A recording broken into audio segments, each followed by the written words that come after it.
مزید ویڈیوز کے لیے ہمارے چینل ہاؤس آف اسلام کو سبسکرائب کرنا نہ بھولیے۔ شکریہ۔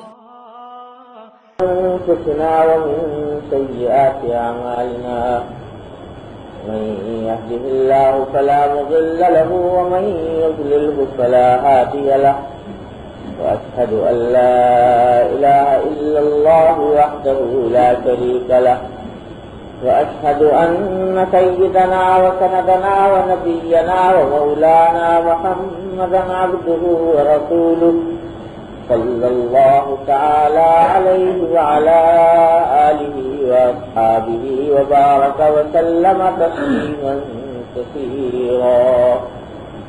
أما بعد فأعوذ بالله من الشيطان الرجيم. بسم الله الرحمن الرحيم. يا أيها الذين آمنوا اذكروا الله ذكرا كثيرا وسبحوه بكرة وأصيلا. أما بعد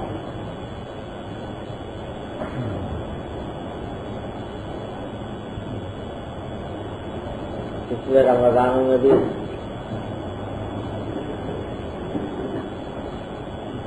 ظہر کے بعد کچھ دین کی باتیں کرنے کا معمول رہا.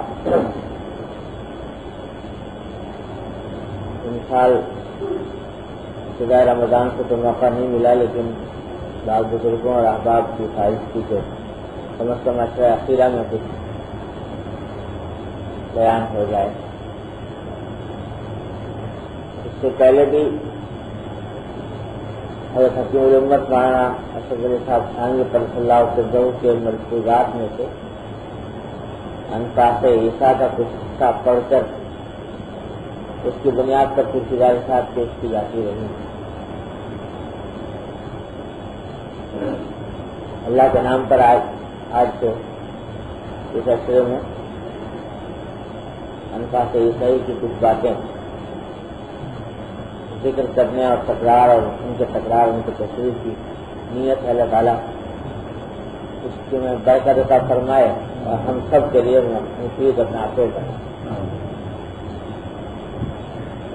ایسا یاد پڑتا ہے کہ پچھلے سال اس کا انفاس عیسیٰ کا وہ حصہ پڑھا گیا تھا جو دعا سے متعلق. آج خیال ہوا کہ اسی کا جو متصل دوسرا ایک حصہ ہے اس کا تعلق ذکر سے. تو اگر اس عشرے میں وہ پورا ہو جائے تو انشاءاللہ یہ بھی بڑی بات ہوگی. اللہ تعالیٰ اس کی تکمیل کی توفیق عطا فرمائے. ذکر اللہ جل جلالہ کا ذکر یہ عبادت ہے اور ایسی عبادت ہے کہ اللہ تبارک و تعالیٰ نے بار بار قرآن کریم میں ہمیں آپ کو اس کا حکم دیا. یہ آیت جو ابھی تلاوت کی اس میں فرمایا کہ یا ایھا الذین آمنوا اذکروا اللہ ذکرا کثیرا. اے ایمان والو، اللہ کو یاد کرو، اللہ کا ذکر کرو. اور صرف ذکر کرنے کا حکم دینے پر اکتفا نہیں فرمایا بلکہ یہ بھی فرمایا کہ ذکرن کثیرا، کثرت سے ذکر کرو، بہت ذکر کرو ہمارا. وسبحوہ بکرۃ واصیلا، اور صبح شام ہماری اللہ کی تسبیح کرو، اللہ کی پاکی بیان کرو. تو ذکر کا حکم اور ذکر کا بھی ساتھ ساتھ ذکر کی کثرت کا ہوگا. کثرت سے ذکر کرو یہ دیا جا رہا ہے. اور یا ایھا الذین آمنوا کے خطاب کے ساتھ دیا جا رہا ہے. اے ایمان والو، اشارہ اس طرف ہے کہ ایمان کا تقاضا یہ ہے کہ جب آدمی ایمان لے آیا اللہ جل جلالہ پر تو اس کا تقاضا یہ ہے کہ اس کا ذکر کرے کثرت سے. اور جن لوگوں نے قرآن کریم پڑھا ہے معنی کے ساتھ تو دیکھا ہوگا کہ جگہ جگہ جگہ جگہ اللہ تبارک و تعالیٰ ذکر کا حکم دیتے ہیں، ذکر کی فضیلت بیان فرماتے ہیں، ذکر کی تاکید فرماتے ہیں، ذکر کرنے والوں کی تعریف فرماتے ہیں۔ والذاکرین اللہ کثیرا والذاکرات اعد اللہ لہم مغفرۃ واجرا عظیما۔ والذاکرین اللہ کثیرا والذاکرات، وہ مرد جو اللہ کا کثرت سے ذکر کرتے ہیں، وہ عورتیں جو اللہ کا کثرت سے ذکر کرتی ہیں، اللہ نے ان کے لیے مغفرت تیار فرمائی ہے اور اجر عظیم تیار کیا۔ حکم دیا جا رہا ہے، تاکید کی جا رہی ہے، فضیلت بیان کی جا رہی ہے۔ جو لوگ اس کام میں مشغول ہیں ان کی تعریف کی جا رہی ہے، جگہ جگہ قرآن کریم میں۔ سوچنے کی بات یہ ہے کہ اللہ جل جلالہ جو اتنا تاکید فرما رہے ہیں کہ ہمارا ذکر کرو، ہمارا ذکر کرو، تو اللہ نے تو کچھ اس میں مزہ آتا ہے کہ بندہ جو ہے اس کا ذکر کرے، اس کا کچھ فائدہ ہے تو بندہ ذکر کر رہے ہیں، لہذا کوئی ذرا اپنے معاذ اللہ تعالیٰ کو کوئی حد محسوس ہو رہا ہے اس کے اندر۔ اللہ جل جلالہ کی ذات بے نیاز، ہماری تعریف سے بھی بے نیاز، ہمارے ذکر سے بھی بے نیاز، ساری کائنات مل کر ذکر چھوڑ دے اللہ کا، بھول جائے اس کو، اس کی عظمت و جلال میں ایک حبہ کمی نہیں ہے، اور ساری کائنات مل کر سجدے میں پڑی رہے صبح سے لے کے شام تک، سوائے ذکر کے کوئی کام نہ کرے، اس کی عظمت و جلال میں ایک حبہ اضافہ نہیں ہے۔ وہ تو جیسا ہے اللہ صمد، اللہ تبارک و تعالیٰ بے نیاز، پھر کیوں ہمیں آپ کو ذکر کا حکم دیا جا رہا ہے کہ کرو کرو ذکر کرو؟ تو بات دراصل یہ ہے کہ جب تک اللہ جل جلالہ کا ذکر نہ ہو، اللہ جل جلالہ کی یاد دل میں بسی ہوئی نہ ہو، صحیح معنی میں انسان بن ہی نہیں سکتا۔ انسان نہیں بن سکتا جب تک کہ اللہ جل جلالہ کا ذکر دل میں بسا ہوا نہ ہو، یاد دل میں بسی ہوئی۔ جتنے جرائم، جتنے مظالم، جتنے گناہ، جتنی بدعنوانیاں دنیا کے اندر ہو رہی ہے، سب کا بنیادی سبب یہ ہے کہ اللہ کی یاد سے انسان غافل۔ جو گناہ ہوتا ہے دیکھ لو، جس وقت بھی گناہ ہو رہا ہے، کیوں ہو رہا ہے؟ اس واسطے کہ اس وقت جس وقت گناہ کا ارتکاب کر رہا ہے اللہ سے غافل ہو گیا۔ اگر اللہ سے غافل نہ ہوتا تو گناہ نہ ہوتا۔ یہ لہذا غافل گشتم و سرسال منزل دور، ایک لمحے کے لیے انسان غافل ہو جائے تو اور گناہ سرزد ہو جائے، منزل 100 سال کی منزل دور ہو جائے۔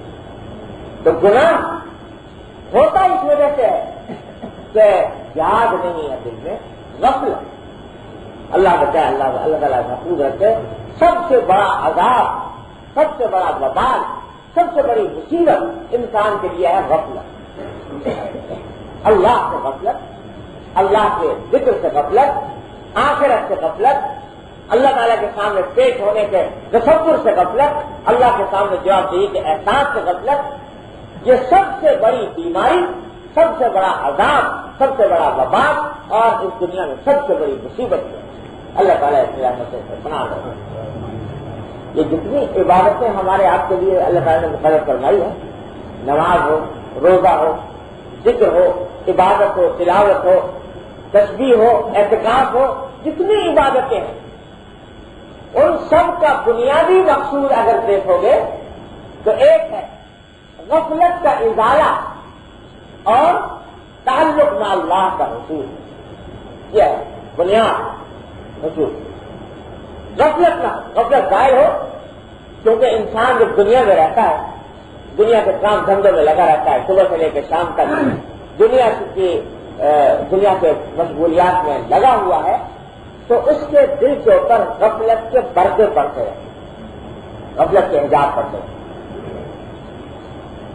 اور یہ انسان کی فطرت کا حصہ ہے۔ یہ بھی کہ انسان کی فطرت یہ جو آنکھ سے نظر آ رہی ہے چیز، اس کی تو اس کا فوراً اثر قبول کرتا ہے، جو آنکھ سے نظر نہیں آ رہی اس کا اثر بعد میں لیتا ہے۔ تو آنکھ سے جو نظر آ رہی ہے دنیا، یہ مال، یہ دولت، یہ چمک، یہ دمک، یہ مکانات، یہ کاریں، یہ جو کچھ تجارت، یہ بزنس یہ نظر آ رہا ہے، تو اس کے اثرات دل کے اوپر پڑتے رہتے ہیں۔ اور جو نظر نہیں آ رہا اس کے اوپر وہ پردے ڈالتے ہیں۔ اللہ تبارک و تعالیٰ نے اس بیماری کا، غفلت کی بیماری کا علاج کے لیے ہم یہ ساری عبادتیں مقرر فرمائیں۔ نماز پڑھو 5 وقت، جب اذان کی آواز آئی حی علی الصلاۃ حی علی الفلاح، لگا ہوا ہے کام میں، دھندے میں، مشغولیات میں، سب چھوڑ چھاڑ کے چل پڑا۔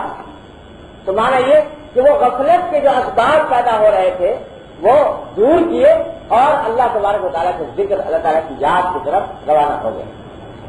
تو سب سے بڑا عذاب ہے غفلت، اور سب سے بڑی نعمت ہے ذکر، اللہ جل جلالہ کا ذکر، اللہ تبارک و تعالیٰ کی یاد یہ حاصل ہوگی۔ اس لیے ہمیں آپ کو حکم دیا گیا، تاکید کی گئی کہ ذکر کرو، کثرت سے ذکر۔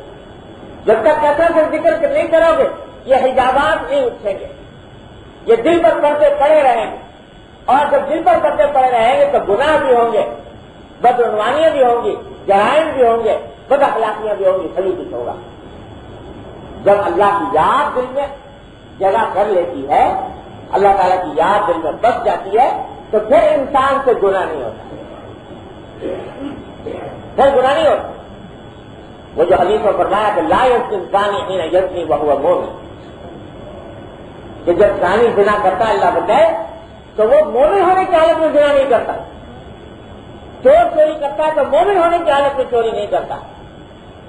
یعنی جس وقت میں یہ گناہ سرزد ہو رہا ہے، زنا کا ہو، چوری کا ہو، شراب نوشی کا ہو، کوئی بھی گناہ ہو، اس وقت میں ایمان گویا مرتفع ہو گیا۔ اس کو ایمان کیوں مرتفع ہو گیا؟ حالانکہ فتویٰ کفر کا نہیں، کسی مفتی سے جا کے پوچھو کافر ہوا تو کافر نہیں ہوا، کفر کا فتویٰ اس کو نہیں، لیکن ایمان کا جو لازمی تقاضا ہونا چاہیے تھا کہ اللہ جل جلالہ یاد رہے، اللہ تعالیٰ کی یاد دل میں بسی ہوئی ہو، وہ نہیں ہے، اس کی وجہ سے یہ گناہ کا ارتکاب ہو رہا ہے۔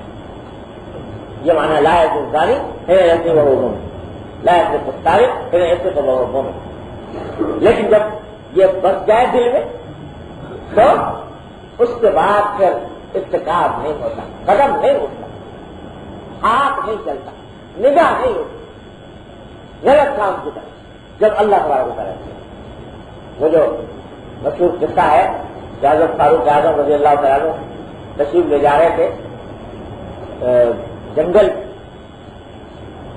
تو سفر، تو وہاں راستے میں کہیں ضرورت پیش آئی کھانے پینے کی، ہوٹل ووٹل کا زمانہ اٹھا لیں، دیکھا ایک بکریا کا غلہ چل رہا ہے، اور وہاں ایک چرواہا چرا ہے، سوچا کہ اس سے کچھ دودھ خرید لیں تو بھوک کا مداوا ہو۔ چرواہے کے پاس گئے، جا کے کہا کہ بھائی کچھ دودھ ہو تو دے دو۔ چرواہے نے کہا کہ حضرت دودھ تو میں دے دوں، مسئلہ یہ ہے کہ یہ بکریاں میری نہیں، بکریاں کسی اور کی، ان کا مالک کوئی ہے، تو میں اس کی اجازت کے بغیر دینا میرے لیے جائز نہیں، اسے آپ کو میں نہیں دے سکتا۔ دل تو بڑے بیچارہ کہ آپ کی مدد کر مسافر آدمی، لیکن دے نہیں سکتا، اس واسطے کہ مالک اس کا کوئی اور ہے، اور اس کی اجازت کے بغیر دینا میرے لیے جائز نہیں۔ فاروق اعظم رضی اللہ عنہ امتحان لیا کرتے تھے کبھی کبھی اپنے عوام کا، تو فرمایا اس سے کہ دیکھو میں تمہیں ایک بڑے نفع کا سودا بتاتا ہوں، ایسا نفع ہے جیسے تمہارے ساتھ ہے میرے ساتھ، ایسا کرو کہ ایک بکری مجھے بیچ دو اور پیسے مجھ سے لے، تو میرا فائدہ یہ ہوگا کہ بکری میرے پاس ہوگی، جب سفر میں جا رہا ہوں جہاں چاہوں گا دودھ نکال کے پی لوں گا، موقع ہوا تو کاٹ کے کھا بھی لوں گا، اور تمہارے پاس پیسے آ جائیں گے۔ اور یہاں مالک کی جو بات کر رہا ہے تو مالک کی اجازت نہیں ہے، تو مالک کون سا تمہیں یہاں بیٹھا دیکھ رہا ہے؟ بعد میں جب پوچھے مالک جب بکری کہا گئی تو کہتے نا بھیڑیا کھا گیا، بھیڑیے کھاتے ہی رہتے ہیں بکریاں، تو کوئی ایسی کوئی اچنبھی بات تو ہے نہیں، کہتے نا اس کو بھی یقین آ جائے گا، پیسے تمہارے ہو جائیں گے، بکری میری ہو جائے گی اور دونوں مزے کریں گے۔ تو یہ جو اس نے کہا تو بے ساختہ دروازے کی زبان پر جو کلمہ آیا وہ آیا کہ فَأَيْنَ اللَّهُ، کہ آپ کی یہ بات جو آپ یہ کہہ رہے یہ اس کے اوپر عمل تو کر لوں، میرا اللہ نہیں کہاں گئے تھے؟ فَأَيْنَ اللَّهُ، اللہ۔ تو فاروق اعظم نے فرمایا کہ جب تک تجھ جیسے انسان اس روئے زمین کے اوپر باقی ہیں تو انشاءاللہ کوئی کسی کے حق غصب کرنے کی ضرورت نہیں کرتا، جب تک تیرے جیسے انسان موجود ہے جن کے دل میں جو اللہ بیٹھا ہوا، اللہ بتا ہوا کہ اس جنگل کی تنہائی میں جہاں کوئی پولیس اس کو دیکھ نہیں رہی، مالک بیٹھا دیکھ نہیں رہا، لیکن یہ عذاب ہے کسی اور سے، یہ ہے ذکر، یا ایھا الذین آمنوا اذکروا اللہ ذکرا کثیرا وسبحوہ بکرۃ وأصیلا۔ لہذا یہ ذکر بڑی لازمی چیز ہے ایمان کے بعد، ایمان کی پختگی کے لیے، ایمان کے تقاضوں پر عمل کے لیے، گناہوں سے اپنے آپ کو محفوظ کرنے کے لیے ذکر لازم۔ اب ذکر جو ہے اصل بات یہ ہے کہ ذکر سے معنی یاد کر، اور یاد جو ہے اصل میں فعل ہے قلب کا، جب دل سے یاد ہوتی ہے دل سے، لہذا اصل ہے ذکر قلبی، کہ دل سے انسان اللہ تبارک و تعالیٰ کا دھیان رکھے، دل سے اللہ تبارک و تعالیٰ کی یاد رہے۔ لیکن تجربہ یہ ہے کہ یہ ذکر قلبی حاصل نہیں ہوتا اس وقت تک جب تک کہ ذکر لسانی نہ ہو۔ زبان سے ذکر کرنا یہ پہلی سیڑھی ہے ذکر قلبی کا کے حصول کے لیے، جو آگے پہلی سیڑھی کو پتہ نہیں کرے گا وہ اوپر کی منزل تک نہیں پہنچے۔ یہ جو لوگوں میں شیطان کی چلائی ہوئی بات مشہور ہے کہ بھائی یہاں یہ کیا ایسی زبان سے رکھنے سے کیا حاصل، اصل چیز تو یہ ہے کہ دل میں ہونا چاہیے اللہ کی یاد۔ یہ زبان سے اگر کچھ کہہ بھی دیا تو اس سے کچھ حاصل نہیں۔ بڑے بڑے لوگوں نے شعر بھی اس کے اندر چلا رکھے کہ زبان نے کہہ بھی دیا لا الہ تو کیا حاصل، دل و نگاہ مسلمان نہیں تو کچھ بھی نہیں۔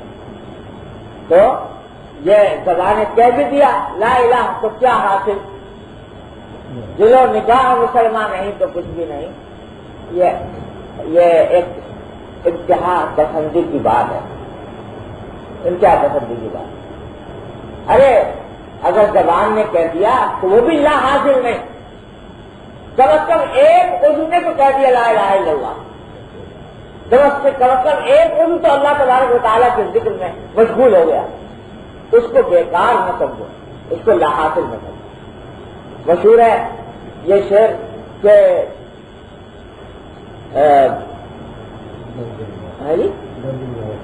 ہاں ذکر برزبا تسبیح اور در دل گاؤ خر، برزبا تسبیح اور در دل گاؤ خر، اتنی تسبیح کیا دارت اثر، کہ زبان کے اوپر تو تسبیح ہے اور دل میں گدے کا اور گائے کا خیال آ رہا ہے، تو ایسی تسبیح کا کیا فائدہ؟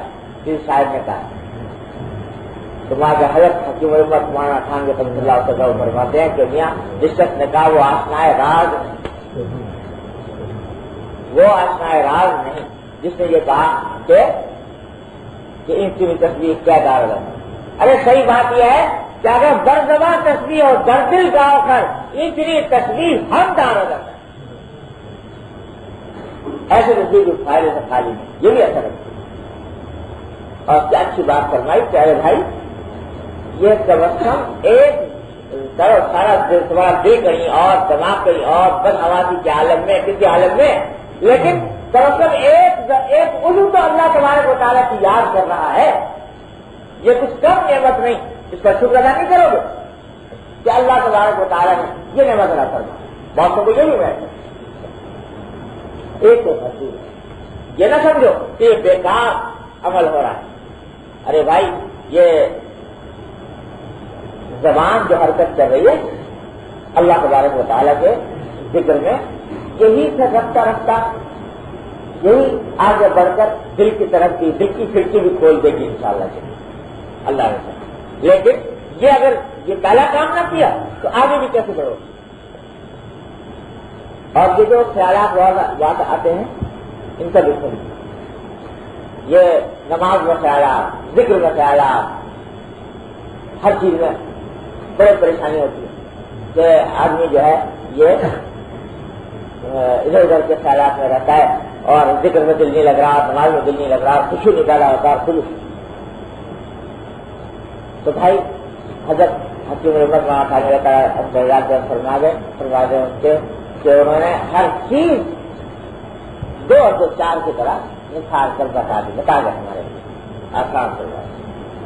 تو وہاں کہ دیکھو بھائی اختیار سے کوشش کر لو کہ جو الفاظ زبان سے ادا کر رہا ہے اس کی طرف دھیان کر لو. پھر غیر اختیاری طور سے اگر کچھ خیالات آ رہے ہیں تو یقین رکھو کہ ان غیر اختیاری خیالات سے کچھ نہیں بگڑتا، کچھ نہیں بگڑتا اور ان سے کوئی خوشی کے اندر نقص پیدا نہیں ہوتا. بلکہ ہمارے حضرت فرماتے تھے، حضرت ڈاکٹر صاحب صلی اللہ علیہ وسلم بڑی کام کی بات یاد رکھتے ہیں. فرماتے ہیں دیکھو 2 آدمیوں کا میں ذکر کرتا ہوں، بتاؤ کس کی نماز میں نورانیت زیادہ ہے. ایک آدمی ہے جو ریٹائر ہو چکا، اپنی ساری سروس کر آ کے سارے غربال ہو کے بیٹھ گیا، پینشن کما رہا اور پینشن اس کے گھر اس کے اخراجات کے لیے کافی. بیٹے جوان برسر روزگار شادیاں سب کر بیٹھا. اب اور کوئی کام نہیں، اللہ اللہ کر رہا ہے بیٹھا ہوا. نماز کی طرف ہر وقت دھیان ہے، گھڑی پہ نظر ہے. ابھی اذان ہوئی نہیں اور چل پڑا اور مسجد میں جا کے اذان کی آواز سنی، وہاں جا کے وضو کیا، نفلیں پڑھی، بیت المسجد پڑھی، سنتیں پڑھی، بیٹھا ہے سب اکبل میں انتظار میں امام صاحب آئے نماز پڑھے، بڑے ان کی خلوص سے نماز پڑھی اور اپنا سارا دل دماغ سب دھیان اللہ تعالیٰ کی طرف خوب وجہ سے نماز پڑھتے اور سارے ہو کے گھر گیا. پھر دل میں لگا ہوا ہے کہ میں دوبارہ جاؤں گا مسجد، کل گرو کو آپ کا دن دل مسجد. ایک ہے ٹھیلے والا جو ٹھیلے کے اوپر سامان بیچ کے اپنی روزی کماتا ہے اور روز کا روز کمائی کرتا ہے. بچہ کا کچھ ہے، گھر میں بیوی بھی ہے، بچے بھی ہے، اولاد بھی ہے، عیال ہے، اس کو کھانا کھلانا ہے، تو اس کی غرض سے روز کا روز کماتا ہے. اب ٹھیلے پہ چیزیں بیچ رہا ہے، آواز لگا رہا ہے اور لوگ اس کے گرد جمع ہیں. اسی حالت میں اذان ہو گئی. اذان میں بھی کسی کو پیسے دے رہا ہے، کسی کو چیز دے، کسی کو پیسے لے رہا ہے، کسی کو پیس دے رہا ہے، کسی کو پیسے بنا کے دے رہا ہے. اسی چکر میں لگا ہوا ہے. یہاں تک کہ جناب بالکل نماز کھڑے ہونے کا وقت آ گیا تو اس نے کہا بھائی اب جا میں نماز پڑھ لوں، اور اس نے جلدی سے جا کے ٹھیلے کو ایک طرف لگایا، اس کے اوپر چادر ڈالی اور جلدی سے جا کے وضو کیا اور دل کہیں اور دماغ کہیں اور حواس کہیں اور جا کے نماز کے اندر نیت باندھ لی اور نماز کے کھڑا تو ہے لیکن دل کو ٹھیلے میں پڑا، ٹھیلے میں کیا ہے کیا نہیں اور وہ اس طرح دماغ لگا ہوا ہے. اس حالت میں جناب نماز بڑی 4 رکعت بمشکل تمام، تو 2 رکعت جلدی گداگد کر کے اور پڑھتے وہ جلدی سے جا کے بٹھے لگا کھڑا ہو جائے. فرمایا کس کی نماز میں نورانیت زیادہ ہے بتاؤ. حضرت فرماتے تھے ابھی ڈاکٹر صاحب تو میں کہتا ہوں کہ ٹھیلے والے کی نماز میں نورانیت اور روحانیت زیادہ ہے. میں اس پر ریٹائر آدمی اس واسطے کہ اس نے اپنے تمام مشاغل میں گرے ہونے کے باوجود یہ اس سارے مشاغل کو ٹھوکر مار کر پہنچ تو دیا اللہ تبارک و تعالیٰ کو، کھڑا تو ہو گیا اللہ تبارک و تعالیٰ کی بارگاہ بغیر اختیاری طور پر کیونکہ مشغول ہے، روزی کمانے کی فکر میں ہے، لہذا دل کہیں ہے، دماغ کہیں ہے، غیر اختیاری طور پر خیالات آ رہے ہیں. اللہ تبارک و تعالیٰ کی ایسی کوئی پکڑ نہیں. اور وہ اس کی نماز میں خشوع بھی، اس کی نماز اللہ تبارک و تعالیٰ کی روحانیت والی، نورانیت والی. اور اس کو یہ نہ سمجھو کہ یہ جو غیر اختیاری خیالات آ جاتے ہیں تو ان کی وجہ سے نماز خراب ہوگی. غیر اختیاری جو آ گئے انشاءاللہ خراب ہوگی. ہمارے حضرت کے بعد ایک شخص آئے، ایک صاحب آئے، آپ کہنے کے ساتھ کیا کروں گا تو بالکل ایسا ہر وقت مایوسی کا شکار رہتا ہوں، کیا نماز ہماری، کیا روزہ ہمارا. نماز میں جاتے ہیں تو دل نہیں لگتا، سجدہ بھی کیسا ناپاک، یہ گندا، دماغ میں خیالات گندے، نے کیسے حوث کے اور نفسانی خواہشات اور حوث کے خواہشات اور خیالات اور مسائل کا ہجوم دل میں ہوتا ہے. ایسا گندا سجدہ اللہ نے آپ کے سامنے جاگر کرتا ہوں تو کیا قبول ہوگا بھائی؟ اس نے فرمایا کہ بھائی یہ گندا سجدہ کرتے اللہ نے، ایسا گندا جو اس میں ناپاک کہلاتے ہیں. اچھا ایسا سجدہ تو لگنا تو نہیں کرنا چاہیے. یہ گندا سجدہ جو ہے میرا ایسا کرو، یہ گندا سجدہ اللہ کرنے کو مجھے کرو. یہ اللہ کے لائق نہیں ہے سجدہ، یہ گندا سجدہ مجھے کرو. کیا آپ نے کیا بات فرما دی؟ ہم بھی جب کہہ رہا ہوں کہ گندا سجدہ ہے تو گندا نہیں ہے تو گندا تو اللہ کے یہاں ہونے نہیں چاہیے. تو گندا تو گندے ہی آدمی کے سامنے ہونا چاہیے. تو اس واسطے یہ گندا کر کے دیکھو گے جی یہ حد کر کے کہا جا رہی ہے کوئی اور نہیں کر سکتے تو معلوم ہے کہ یہ سجدہ گندا نہیں ہے، یہ اسی ذات کے لیے ہے. یہ پیشانی کوئی اور ٹک نہیں سکتی، یہ ماتھا کہیں اور جا کر نہیں ٹک سکتا سوائے اللہ کے نظر آنے. اس واسطے یہ خیالات جو آ رہے ہیں ان سے گھبراؤ نہیں، مایوس کا کوشش ضرور کر لو. یہ کوشش بھی فرض ہے.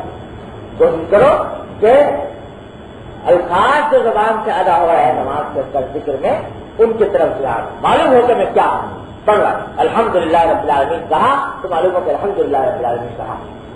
یہ نہیں کہ سوئچ آف ہو گیا اور مشین چل پڑی، پتہ نہیں کیا زبان سے نکل رہا ہے کیا نہیں نکل رہا ہے. بلکہ الفاظ نکالتے وقت زبان سے اس کی طرف دھیان دے یہ بات. لیکن پھر تیرے خیالات آ گئے، دل بھٹک گیا، نہیں پھر یاد آ گیا، پھر آ جاؤ واپس، پھر آ جاؤ، پھر بھٹک گیا، چلو پھر آ جاؤ. سارے دن یہی کرتے ہیں، ساری عمر یہی کرتا ہے، ساری عمر یہی کرتے رہا. انشاءاللہ سب کا خشوع حاصل ہے اللہ کے رحمت سے، کوئی فرق نہیں، کوئی گھاٹا نہیں. اس طرح ذکر کی عادت ڈالنی ہے. یہ تمام عبادتیں اور ذکر یہ اسی مقصود کے لیے. تو حضرت انہیں اس کے بارے میں چند ارشاد فرمائی ہیں، وہ بڑے فائدہ مند باتیں ہیں. اللہ تعالیٰ کی نعمت سے ہم سب کو عمل کرنے کی توفیق عطا فرمائے. تو فرمایا کہ ایک صاحب نے خط میں لکھا کہ ذکر طبیعت پر بہت بار معلوم ہوتا ہے. جب کرنے بیٹھے دل گھبراہ اٹھتا ہے. یہ ہم جیسے مبتدیوں کا یہ حال ہوتا ہے. تو ذکر کرنے بیٹھے اب ذرا بول ہو جائے، طبیعت جو ہے وہ لگنے اور بوجھ ہو رہا ہے. طبیعت پر بیٹھے اب دل گھبرا رہا ہے، جلدی سے ہو کس کو علت نہ پڑے کچھ اور کرنے میں لگے، یہ دماغ میں آ جائے. تو حضرت نے جواب میں فرمایا کہ بار ایک مشقت ہے. باہر چلانا کیا ہے تو مشقت ہو رہی ہے. مشقت میں اگر جی نہ لگے تو سمجھ لو کہ خود مشقت بھی نہ جی لگنے سے کم نہیں.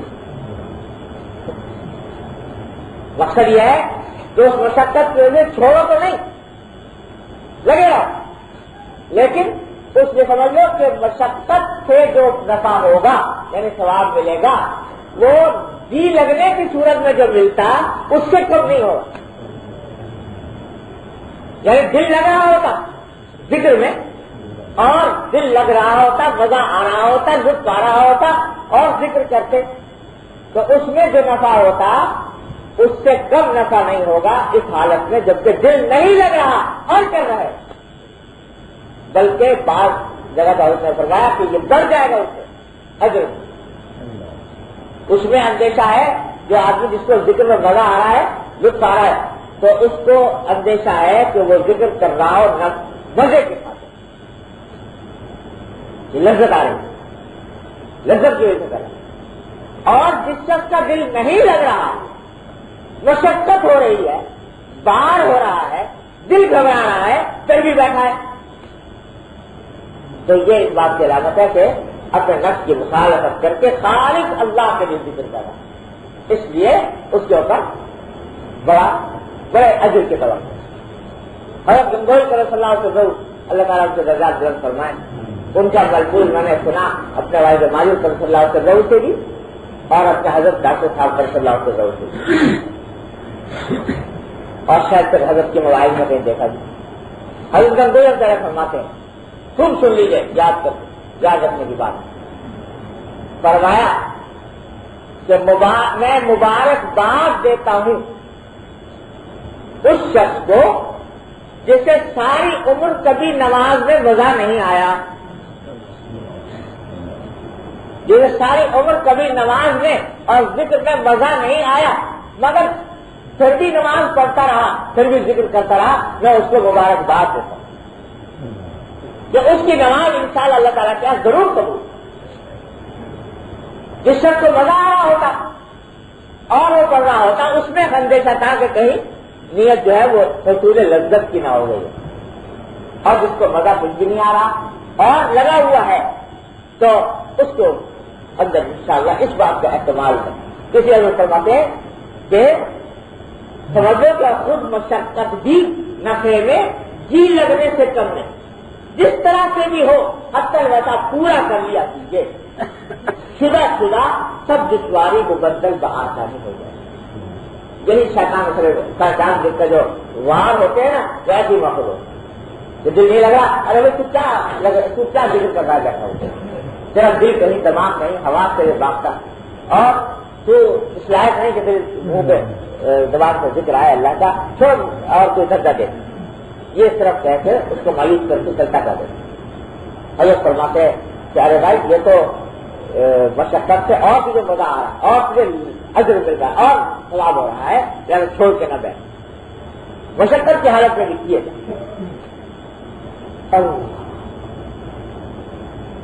تو چلیے فرمایا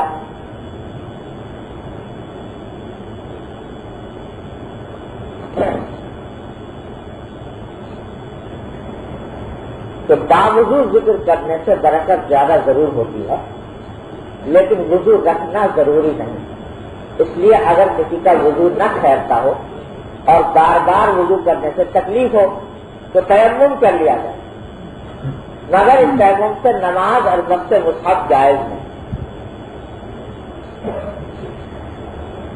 اللہ تعالیٰ نے کبھی دیکھو کرم، دیکھو ایسا کرم ہے کہ ہم واقعی اگر غور کرو تو یہ زبان اس لائق تھی کہ اللہ جل جلالہ کا ذکر کرے، نام لے، یہ گندی ناپاک زبان اللہ تبارک و تعالیٰ کا نام لینے کے اہل تھی، لیکن اللہ تعالیٰ نے عطا فرمائی اجازت، اور اجازت بھی ایسی کھلی، کوئی شرط نہیں، کوئی قید نہیں، کوئی وضو شرط نہیں، وضو تو وضو شرط نہیں، وضو شرط نہیں، مسجد شرط نہیں، مسلح شرط نہیں، قبلہ روح ہونا شرط نہیں، کھڑے ہونا شرط نہیں، بیٹھنا شرط نہیں، ارے جس حالت میں بھی وہ نام لے لیا کرو۔ الذین یذکرون اللہ قیاما وقعودا وعلی جنوبہم، کھڑے بیٹھے لیٹے جس حالت میں ہو ہمارے ساتھ اجازت ہے، لو یہ اللہ تعالیٰ کی رحمت ہے۔ تو نماز کے لیے وضو شرط، تلاوت کے لیے وضو، ہاتھ لگانے کے لیے قرآن کریم کو وضو شرط، اللہ کا نام لینے کے لیے، ذکر کرنے کے لیے شرط نہیں۔ ہاں یہ ضرور ہے کہ بھائی جس مالک نے اتنا کرم فرمایا کہ اس نے اس طرح کھلی چھوٹ دے دی تو اس کا بھی کچھ حق ہے، محبت کا حق کہ جب احترام کا حق ہے تو جب ذکر کرو تو وضو کر لو، برکت ہوگی، نور زیادہ ہوگا ذکر کرنے۔ تو حضرت فرماتے ہیں کہ بعض اوقات ایسا ہوتا ہے کہ وضو کر کے کرنے کی پابندی سے آدمی ذکر ہی رخ ہو جاتا ہے تو وہ وضو بار بار کرنا مشکل ہے، تو اس کے ذکر سے معلوم ہو جاتا ہے. وہ باتیں ایسے موقع پہ چھوڑو نہیں، اور بجائے اس کے کہ بالکل بغیر وضو کے کرو، تیمم بھی کر لو، تیمم کر کے وضو وہ ذکر کر لو. اور تیمم کر کے ذکر کرو گے تو انشاءاللہ اس میں بھی وہ وضو کا نور حاصل ہو جائے گا. لیکن ساتھ ساتھ مسئلہ بتا دیا کہ یہ وضو یہ تیمم ایسا نہیں ہے کہ اس سے نماز پڑھنا شروع کر دو یا قرآن شریف کا ہاتھ لگانا شروع کر دو. یہ ایک قسم کا ایک نقلی قسم کا تیمم ہے، تو اس سے نماز وغیرہ نہیں پڑھ سکتے، نماز کے اوپر وضو کرنا ہوگا. البتہ ذکر کے اندر آپ اسباق سے پہلے ہمارے بزرگوں نے فرمایا جو سبق پڑھنے جاتے ہیں قرآن حدیث کے علاوہ اور سبق میں اگر یہ کر لے آدمی کہ نہ چلو وضو نہیں کر پایا تو کم سے کم تیمم کر کے بیٹھ جائے سبق پڑھنے میں، جو پڑھا نہیں. قرآن حدیث میں تو کرنا چاہیے تمام وضو ہی، لیکن اور اسباق کے اندر بھی کر لیں. چلو صوفیاء کرام کے یہاں مشہور معروف رہے اور بعض اوقات مشائخ اپنے مریدین کو ذکر کرنے کے خاص طریقے تلقین فرماتے ہیں. مثلاً 12 تصویر 12 تصویر کا جو عمل مشہور ہے مشائخ چشت سے، اور ہمارے طریقے میں بھی اس کی بڑی اہمیت رہی ہے 12 تصویر. تو یہ 12 تصویرات ہوتی ہیں، یا اصل میں 13 ہوتی ہیں، کہلاتی 12 ہیں کل 13، یعنی 2 مرتبہ لا الہ الا اللہ، 200 مرتبہ لا الہ الا اللہ، پھر 400 مرتبہ الا اللہ، پھر 600 مرتبہ اللہ اللہ، اور پھر 100 مرتبہ صرف اللہ. ہیں تو 13 تسبیحات لیکن کراتی ہیں 12 تصویر. تو اس میں عام طور سے جو مشائخ بیان کرتے ہیں وہ یہ ہے کہ اس میں جو کلمہ طیبہ پڑھا جائے لا الہ الا اللہ، تو اس کا طریقہ جو بیان کیا جاتا ہے کہ آدمی بائیں قلب کی طرف ذہن لگا کر اور پھر لا الہ کہتے ہوئے یہاں سے گردن کو لے کے جائے دائیں طرف، اور تصور یہ کرے کہ ہر ما سوی اللہ کے خیال کو میں نے باہر پیچھے پھینک دیا. لا الہ کہتے ہوئے یہاں سے پیچھے کی طرف گردن کو لے جائے اور یہ تصور کرے کہ ما سوی اللہ کو میں نے باہر پھینک دیا، اور پھر گردن لے کر آئے الا اللہ کہہ کر، الا اللہ سے ذرا زور سے ضرب لگاتے ہیں الا اللہ کہہ کر. تو اس کے معنی یہ کہ اور سوا اللہ کے سوا چیزوں کو تو پھینک دیا، اور اللہ کے ذکر کو، اللہ کی یاد کو دل میں نے پیوست کر دیا. یہ تصور، تو یہ تصور کر کے کہا جاتا ہے کہ اس طرح ضرب لگا. پھر طالبین کے حالات کے لحاظ سے کسی کو ضرب خفیف، کسی کو غزل شدید، کسی کو جہر مفرد، کسی کو جہر متوسط، کسی کو جہر خفی، مختلف طریقے مختلف حالات کے لحاظ سے بیان کیا جاتا ہے. اور پھر جب الا اللہ کہتا ہے تو کہتے ہیں یہ تصور کرے کہ 400 مرتبہ الا اللہ کہنا ہے تو بڑے مرتبہ کرے کہ دل میں تصور کرے کہ لا معبود الا اللہ. پھر دوسری مرتبہ تصور کرے دوسری تصویر میں لا مقصود الا اللہ، اور تیسری مرتبہ تصور کرے لا محبوب الا اللہ، اور چوتھی مرتبہ تصور کرے لا موجود الا اللہ. تو یہ اس طرح تصور کر کے کیا جائے. یہ خاص طریقہ بیان کیا ہے مشائخ جس نے 12 تصویر کے پڑھنے کا، اور اس میں کوئی شک نہیں کہ اس کے فوائد ہیں، اور اسی لیے ان کو بیان کیا گیا. اور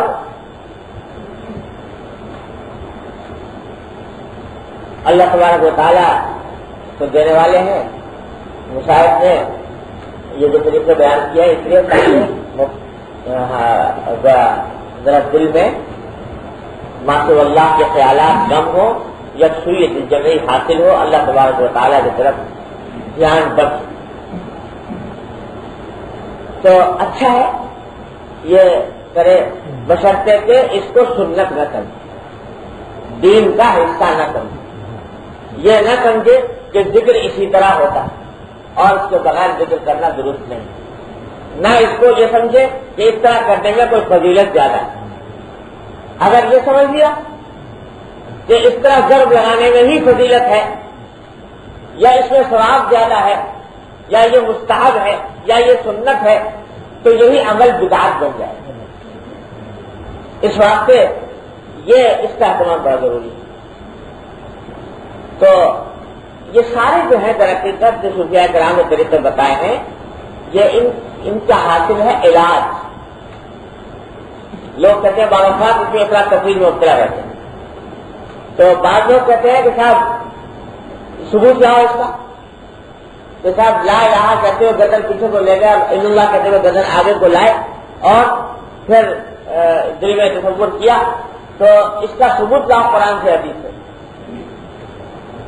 تو قرآن حدیث سے سناؤ، بتاؤ کہ اگر نہیں ہے تو پھر یہ بدعت ہے، اگر قرآن حدیث میں ہے نہیں تو پھر بدعت ہو گیا. ایک صاحب مجھ سے پوچھ رہے تھے سعودی عرب میں، وہاں بڑا ثبوت کا بڑا وہ ہے چرچا، ہر چیز کا ثبوت چاہیے. تو وہ کہنے لگے کہ اس کا ثبوت لائیے کہ صاحب یہ جو ہے پیچھے گزر لے جائے اور آگے کو لائے، اس کا کہاں ثبوت ہے قرآن حدیث. تو میں نے کہا نزلے کے اندر تم کون سی دوا استعمال کرتے ہو؟ اس نے کہا جی فلاں دوا. تو میں نے کہا اس کو ثبوت لا قرآن حدیث کہ نزلے کے اندر ایپٹیفیٹ پی استعمال کرنی چاہیے یا جشاندہ پینا چاہیے، اس کا ثبوت قرآن حدیث سے لے کر. تو وہ در حقیقت یہ سب طریقہ کیا ہے؟ یہ علاج. جب ذہن چاروں طرف بھٹکا ہوا ہے، ہزار دندوں کے اندر الجھا ہوا ہے، اس کو یکسوئی کی طرف مائل کرنے کے لیے ایک علاج کا طریقہ صوفیاء کرام نے بتا دیا. تو یہ علاج ہے تمہارے بے دھیانی کا، غفلت کا. اس علاج کے لیے ثبوت کی ضرورت نہیں ہوا کرتی. جہاں علاج کا ثابت ہوگا قرآن سے ثابت ہوگا اور حدیث سے ثابت ہوگا. یہ بھی ایک علاج ہے، اسے ثبوت کی ضرورت ہے. اس کو حرام سمجھنا، بدعت سمجھنا یہ غلط ہے. دوسری طرف انتہا یہ ہوتی ہے کہ کیونکہ مشائخ سے یہ طریقہ سنتے چلے آئے، دیکھتے چلے آئے کہ گردن اس طرح ہلائی جاتی ہے، اس طرح ضرب لگائی جاتی ہے، تو اس کو سمجھ لیا کہ ذکر کا جز ہے، ذکر کا حصہ ہے، اور ذکر اس خاص طریقے سے ذکر کرنے میں فضیلت زیادہ ہے، ثواب زیادہ ہے، یہ سنت ہے معاذ اللہ. یہ سمجھ لیا. تو واقعی اس سمجھنے میں اس کو بدعت ہے. حق ان دونوں انتہاؤں کے درمیان ہے، اکابر تفضیل کے درمیان. تو نہ یہ سنت ہے، نہ اس خاص طریقے سے کرنے میں ثواب زیادہ ہوتا ہے، نہ اس خاص طریقے سے کرنے میں فضیلت زیادہ ملتی ہے. لیکن یہ ناجائز اور حرام بھی نہیں، اس واسطے کہ یہ طریقہ علاج کے طور پر اختیار کیا گیا. لیکن حضرت فرماتے ہیں یہ جملہ ضرور تھا کہ طریق خاص سے ضرب نہ مقصود ہے نہ موقوف علیہ ہے مقصود. یہ ضرب کا خاص طریقہ ضرب لگانے کا نہ تو یہ مقصود ہے تو اسی طرح اگر ذکر ہوگا تو ہوگا، ورنہ ذکر ہوتا ہی نہیں، اور نہ مقصود کا موقوف ہے. ذکر کا جو مقصود ہے اللہ جل جلالہ کو راضی کرنا، وہ اس کے لیے موقوف علیہ نہیں.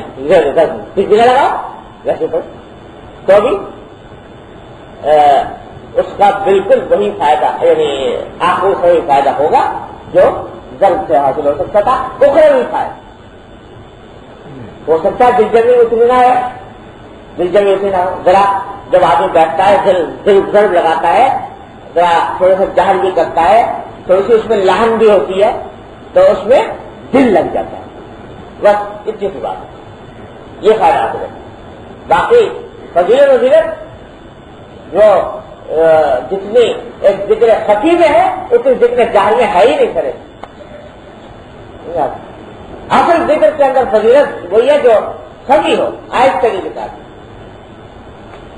جتنا آہستگی سے ہوگا اتنا ہی فضیلت زیادہ ہوگی، اور جتنا زور سے ہوگا فضیلت کم ہو جائے گی. لیکن ذکر بالجہر کی جو تلقین کی گئی ہے مشاہد کی طرف سے اس واسطے کہ جائز ہے اور اس میں دل لگ جاتا ہے تو مبتدی کے لیے آسانی ہوتی ہے اس میں دل لگانے کے، اس لیے یہ سب کرے. اور بات ہے کہ مقصود نہیں یہ، اور نہ مقصود کا موقوف علیہ ہے، بلکہ فرمایا جس طرح بے تکلف بن جائے کافی ہے.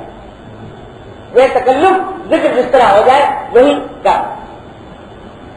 یہ ہے حضرت جنہوں نے جو مجدد تصوف کا دودھ کا دودھ پانی کا پانی نکھار کر رکھی کہ یہ چلا آ رہا تھا مدتوں سے بھائی بشایر سے جس کا یہ معمول ہے اور یہ ضرب اور یہ ذکر اور یہ جہر اور یہ وہ حقیقت بتائی کہ یہ حقیقت ہے، نہ تو یہ بدعت ہے اور نہ مقصود ہے. لہذا کبھی دل چاہ جائے اس طرح کر لو، کبھی نہیں بنا تو نہ صحیح. میرے حضرت ڈاکٹر صاحب صلی اللہ علیہ وسلم فرمایا کرتے تھے کہ بھائی ذکر اور تواضع تصویر کا ذکر جو ہے خاص طریقے سے اگر کیا جائے تو تقریباً 40 منٹ لگ جاتے، آدھا گھنٹہ 40 منٹ لگ جاتا. تو بلکہ یہ ہوا کہ میرے والد ماجد صلی اللہ علیہ وسلم ایک مرتبہ سے بیٹھے، حضرت ڈاکٹر صاحب وہ دونوں بیٹھے ہوئے والد صاحب. تو والد صاحب نے فرمایا ہمارے حضرت ڈاکٹر صاحب سے کہ حضرت کچھ معاملات سے ذکر آ گیا تو فرمایا کہ تواضع تصویر آج کل تو کافی عرصے سے چھوڑ رکھی ہے، یہ چھٹی ہوئی ہے. والد صاحب نے فرمایا حضرت ڈاکٹر صاحب نے تو مشاغل میں رات کے ہو تو حضرت ڈاکٹر صاحب نے فرمایا کہ حضرت میں ایک بات میں نے کر رکھی ہے وہ آپ سے اصلاح کر لیتا ہوں، اگر ضرورت ہو تو اس کی توثیق فرما دوں. وہ یہ کہ مجھے بھی میں نے اندازہ کیا کہ دروازہ تصویر اگر باقاعدہ کی جائے تو اس طرح تو 40 منٹ کے قریب لگتے ہیں. تو 40 منٹ کرنے میں اس کا وقت نہیں ملتا تو میں اس خاص ضرب وغیرہ کے بجائے ویسے ہی بیٹھ کے پڑھ لیتا ہوں دروازہ تصویر بغیر خاص ضرب لگائے ہوئے اور بغیر خاص طریقے کے. تو میں نے اندازہ کیا کہ اس کو 20 منٹ سے بھی کم میں پوری ہو جاتی ہے. تو میں اس طرح کر لیتا ہوں. تو اگر پتہ نہیں صحیح کرتا ہوں کہ غلط کرتا ہوں تو فرمایا حضرت نے فرمایا کہ یہ تو بالکل صحیح بات ہے واقعی اور کر لینا چاہیے. اگر اس طرح کرنے کا موقع نہیں ملتا اس طرح کر.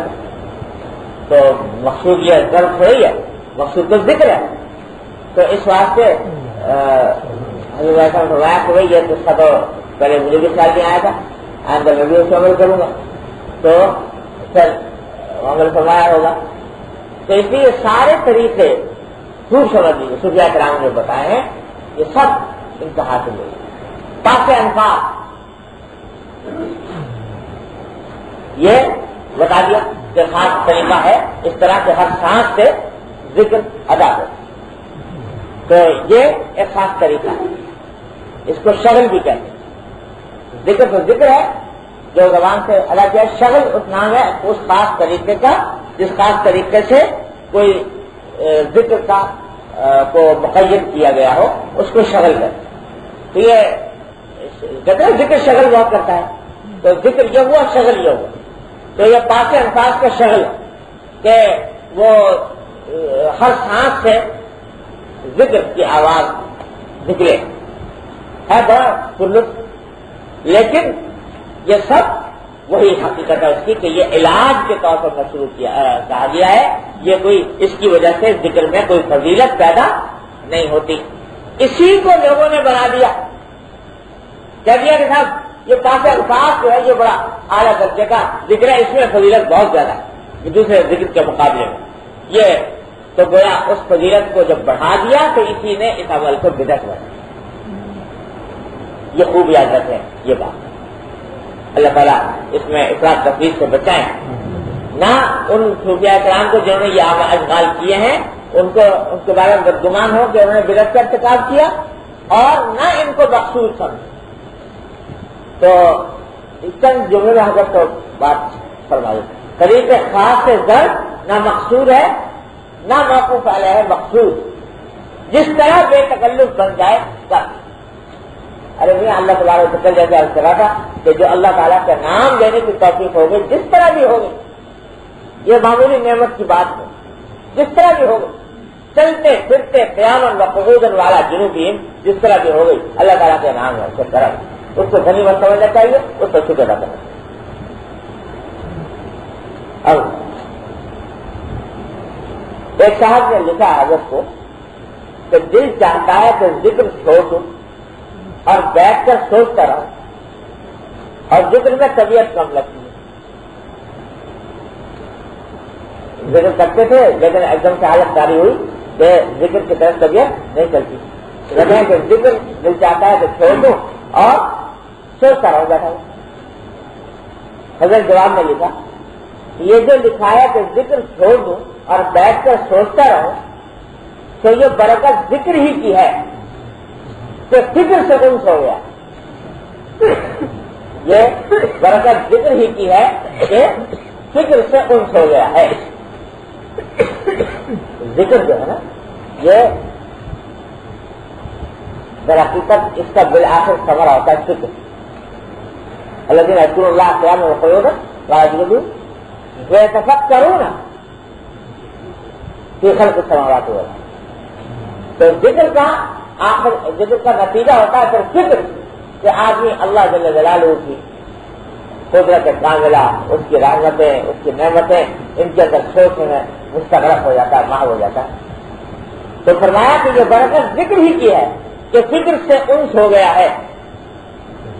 لیکن ذکر کو ہر چیز میں چھوڑنا، ورنہ بنا کے انعدام سے مبنی کا انعدام ہو جائے گا.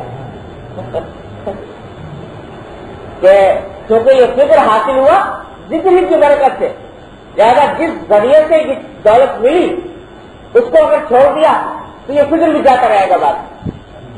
لہذا یہ دھوکہ ہے کہ صاحب یہ ذکر چھوڑ دو بس اب تو فکر کریں گے، وہ اس کو مت چھوڑنا ورنہ بنا کے انعدام سے مبنی کا انعدام ہو جائے گا. خواہ دل لگے یا نہ لگے، معمولات پر استقامت رکھے، دل لگے یا نہ لگے. خوب سمجھ لیں کہ یہ ذکر ہو، عبادت ہو، کوئی بھی کام ہو طاعت کا، اس میں دل لگنا کوئی ضروری نہیں، بلکہ مقصود بھی نہیں، بلکہ دل لگانا. حضرت فرماتے ہیں دل لگنا ضروری نہیں، دل لگانا ضروری ہے. یعنی اپنی طرف سے کوشش کرے دل لگانے کی، بس اتنا مکلف ہے انسان. باقی آگے دل لگتا ہے یا نہیں لگتا اس کا مکلف نہیں، اس کی فکر میں پڑنے کی ضرورت نہیں، اس کا لگنا کوئی ضروری بھی نہیں اور مقصود بھی نہیں. لگانا مقصود. اللہ تبارک و تعالیٰ اس کی توفیق دے. اب اس کے بعد لگ جائے یعنی کہ کوشش کامیاب ہو جائے، سبحان اللہ نعمت ہے اللہ تعالیٰ. نہ لگے تو ساری عمر یہی کیا کرے، لگاتا رہے، نہ لگے، بنائے نہ بنے. تو اس واسطے وہ اس سے کوئی گھاٹا نہیں انشاءاللہ. لگانے کی کوشش کرے، لگنے کی فکر میں نہ پڑے. یہ ساری حضرت کی تعلیم کا خلاصہ اس بات میں. بابو فرماتے ہیں کہ دل لگے یا نہ لگے معمولات کا استقامت ہے. اور یاد رکھیے دل لگنے کا طریقہ بھی یہی ہے کہ جب دل نہیں لگ رہا مگر زبردستی کر رہا ہے، بیٹھ سستی ہو رہی ہے، کاہلی ہو رہی ہے، دل نہیں چاہ رہا، اس صورت میں اگر چھوڑ کے بیٹھ گیا تو بھی توفیق نہیں ہوگی. سستی کا ایک ہی علاج ہے اور کوئی علاج اس دنیا میں نہیں ہے سستی کا، اور وہ ہے اس سستی کا ہمت کے ذریعے مقابلہ، اور کوئی علاج نہیں. لوگ سوچتے ہیں کہ وظیفہ پڑھنے سے حاصل ہو جائے گا یا کچھ ہو جائے گا، کچھ نہیں. ایک ہی علاج ہے سستی کا اور وہ یہ کہ سستی کا مقابلہ کرنا. اللہ تعالیٰ نے انسان کی ہمت میں بڑی طاقت دی، بڑی طاقت ادا فرمائی۔ ہمت کو انسان استعمال کرے تو کہاں سے کہاں پہنچ جاتا ہے، چاند تک پہنچ گیا، ستاروں تک پہنچ گیا، اور ایسے ایسے کرتب دکھا دیا کہ عقل حیران۔ دیکھا ہوگا کہ جناب رسی باندھ دی اور اس کے اوپر چل رہے ہیں، اور خدا نے کیا کیا کرتب لوگ دکھاتے ہیں ایسی سہولیات کے، وہ سب ہمت کا کرشمہ، ہمت کو استعمال کیا، اللہ تعالیٰ نے اس میں طاقت دی ہے، کہاں سے کہاں پہنچا۔ تو ہمت کو اللہ تعالیٰ نے بڑی طاقت ادا کروائی۔ سستی کا علاج صرف ہمت کا استعمال۔ کیا اچھی بات ہے، حضرت نے ہمارے حضرت ڈاکٹر صلی اللہ علیہ وسلم، حضرت خانوی صلی اللہ علیہ وسلم کا یہ ملفوظ بہت پتہ نہیں کتنی مرتبہ کثرت سے سنایا کرتے تھے، اور واقعی حقیقت ہے کہ یاد رکھنے کا، لوح دل پر نقش کرنے کا۔ فرمایا کہ وہ ذرا سی بات جو حاصل ہے تصوف کا، وہ ذرا سی بات جو حاصل ہے تصوف کا، یہ ہے کہ جب کسی طاعت کے کرنے میں سستی ہو تو سستی کا مقابلہ کر کے اس طاعت کو کرے، اور جب کسی گناہ کا داعیہ دل میں آئے تو اس داعیے کا مقابلہ کر کے اس گناہ سے بچے۔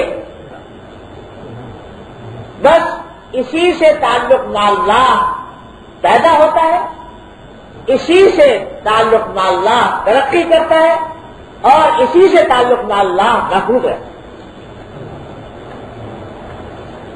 یہ ہے ذرا سی بات جو حاصل رہتا ہے، یہ ہے کیا لوگوں نے سمجھ لیا کیا ہے، مراقبہ ہے، کیا ہے، یہ ہے کہ سستی کا مقابلہ، سستی کا مقابلہ کر کے طاعت کو کرے، اور گناہ کے داعیے کا مقابلہ کر کے گناہ سے بچے۔ بس یہ کرے گا تو کہتے ہیں اسی سے تعلق اللہ پیدا ہوتا ہے، اسی سے ترقی کرتا ہے، اسی سے حفاظت ہوتی ہے۔ تو سارا جو بھائی معاملہ ہے وہ سستی کا مقابلہ ہے۔ تو دل لگے یا نہ لگے، چاہے یا نہ چاہے، زبردستی بٹھائے، زبردستی بٹھائے۔ شروع میں زبردستی ہوگی، بعد میں رفتہ رفتہ وہ انشاءاللہ رام ہو جائے، پھر زبردستی نہیں رہے، پھر وہ رفتہ رفتہ قابو میں آ جائے۔ پھر وہ یہ بات نہیں پیدا ہوگی جب آپ ہر وقت بھاگ کھڑے ہونے کو مل جاتے، اور اگر چاہتا بھی رہے تو چاہتا رہے وہ اپنے کام میں لگا رہے، تم اپنے کام میں لگے۔ وہ بھاگنے کی فکر کر رہا ہے، اس کی خواہش دل میں پیدا ہو رہی ہے، وہ اپنے کام میں لگا ہوا، ہلکے پسے دیوانہ اور دیوانہ بکا تو وہ اپنے کام میں لگے۔ یہی ساری عمر کرتے رہو تو انشاءاللہ کوئی گھاٹا نہیں، دل لگے گا۔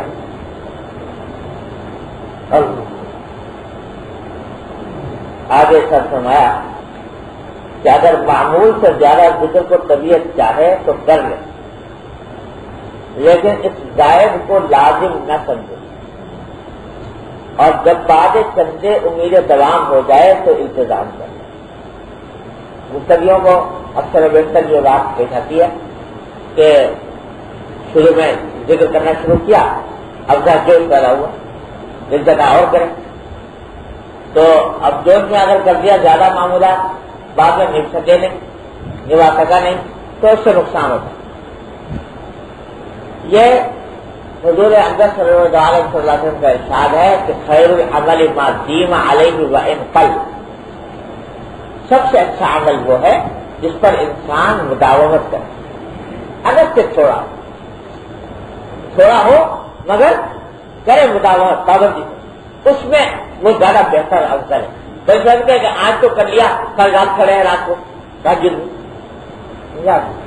آگے دن بالکل غائب۔ تو اگر اس طرح کرے تو گھنٹے دار کہ کبھی کیا کبھی نہیں کیا، تو اس سے فائدہ نہیں۔ حضرت علی رضی اللہ عنہ کا ارشاد ہے کہ قلیل تدوم علیہ ارجع من کثیر مملوک، وہ تھوڑا کام جس کے اوپر تم پابندی کر لو وہ زیادہ اس میں امید ہے اللہ تبارک و تعالیٰ کی طرف سے رحمت اور ثواب کی بنسبت اس کام کے جو ہے تو بہت مگر گندے دار ہے، کبھی کیا کبھی چھوڑ۔ اس واسطے حضرات صوفیاء کرام اس بات کی تاکید فرماتے ہیں کہ جو معمولات آدمی مقرر کرے مقرر کرتے اور دیکھیں نبھا سکے گا کہ نہیں، کم کر لے کوئی بات نہیں، لیکن جب کر لیے تو اس کو نبھانے کی کوشش، اس کو پابندی۔ تو اگر 11 بڑھا لے گا جو اس میں آ کے بڑھا لیا، بعد میں پابندی نہ کر سکا تو اس کا فائدہ نہیں۔ اس لیے فرمایا کہ اگر ذکر زیادہ کرنے کو دل چاہ رہا کر لے، کوئی مداخلہ نہیں، لیکن اس کو اپنے ذمہ لازم نہ کرے، معمول کا حصہ نہ بنائے، کہتے ہوئے چلو آج کر لیا، معمول کا حصہ نہیں۔ مجھے یاد ہے کہ جو حضرت ڈاکٹر صاحب فضل اللہ سے تعلق قائم ہوا تو حضرت نے کچھ معاملات ترقیم فرمائے، وہ کرنے شروع کیے تو وہی جو ہوا کرتا ہے پھر چاہا اور کرنا، تو خط میں لکھ دیا کہ حضرت دل چاہتا ہے کہ وقت بھی ہے اور دل بھی چاہتا ہے کہ اور زیادہ کیا جائے، کچھ اور کر لوں کہ نہ کر لوں۔ تو اس نے فرمایا کہ جو معمولات پہلے سے ہیں جب زیادہ لکھتا ہے تو انہیں کو دوہرا لیا کرو، انہیں کو اعادہ کر لو، انہیں کو دوہرا لو، پھر لکھا ہے تو کسی مرتبہ پر تھوڑا لکھا ہے اور دوہرا لو، باقی اور بڑھاؤ نہیں۔ اب یہ ہے شیخ کی بات کہ وہ جانتے ہیں کہ اگر جوش میں آ کے بڑھا تو لیے لیکن کل کو یہ پابندی کر نہیں سکے، لہذا اس نے یہ رکھے اور اس کے دورانے کا حکم دے۔ تو یہ بڑی سہم کی بات ہے، تھوڑا کرو پابندی سے کرو، مداومت کے ساتھ زیادہ کی فکر، بہت زیادہ کی فکر حوث نہ کرو۔ تو اس لیے اگر زیادہ چاہے تو اس کو کر لو لیکن معمول میں شامل نہ کیا جائے، کیونکہ ایک مرتبہ شروع کر کے چھوڑنا یہ اچھی بات ہے۔ اللہ تعالیٰ عمل کرنے